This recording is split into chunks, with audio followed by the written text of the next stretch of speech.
हिरण्यकशिपु नाम का असुर था, वह दैविक शक्ति प्राप्त करके उसका दुरुपयोग करते रहता था और समाज में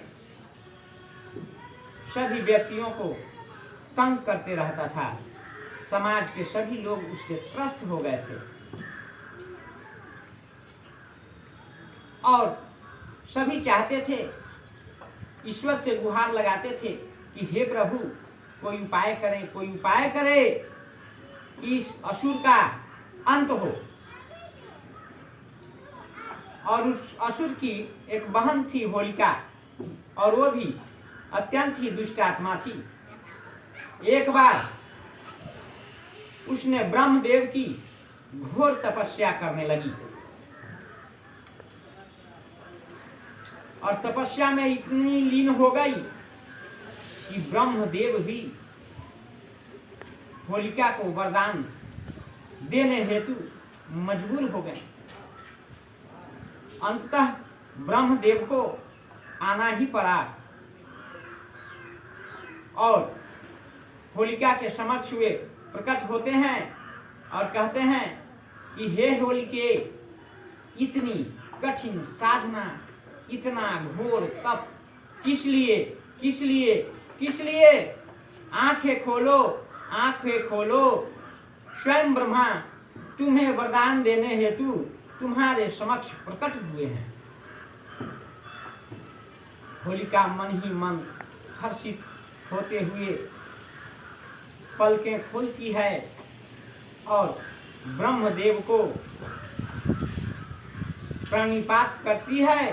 प्रणाम करते हुए कहती है कि हे ब्रह्मदेव, हमें यदि आप प्रसन्न हैं तो हमें अमृत का वरदान प्रदान करें।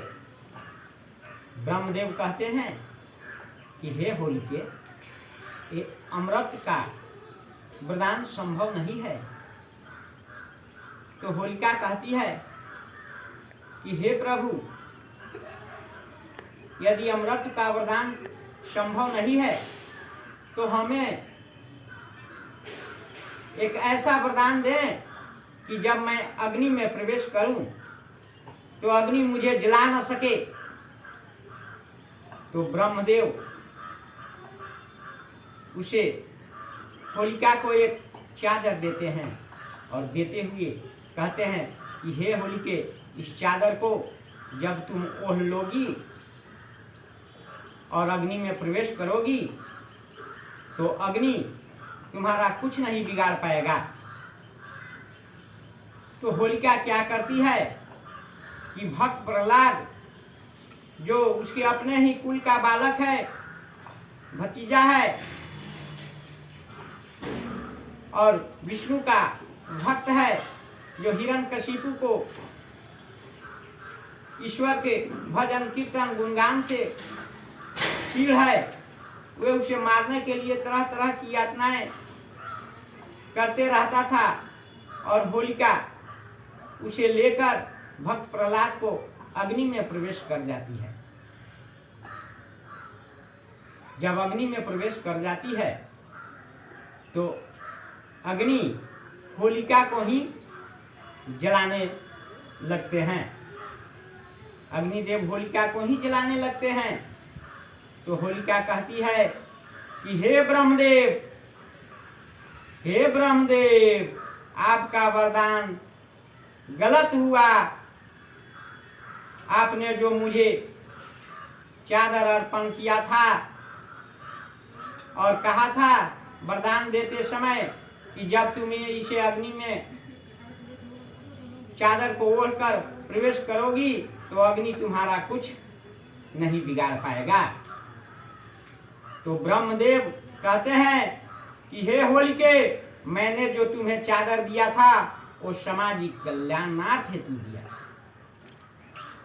तुम अपने वरदान का दुरुपयोग कर रही हो, अपनी शक्तियों का गलत उपयोग कर रही हो, और वो भी एक निर्दोष बालक को। जो निर्दोष बालक है उसके साथ इतना अन्याय,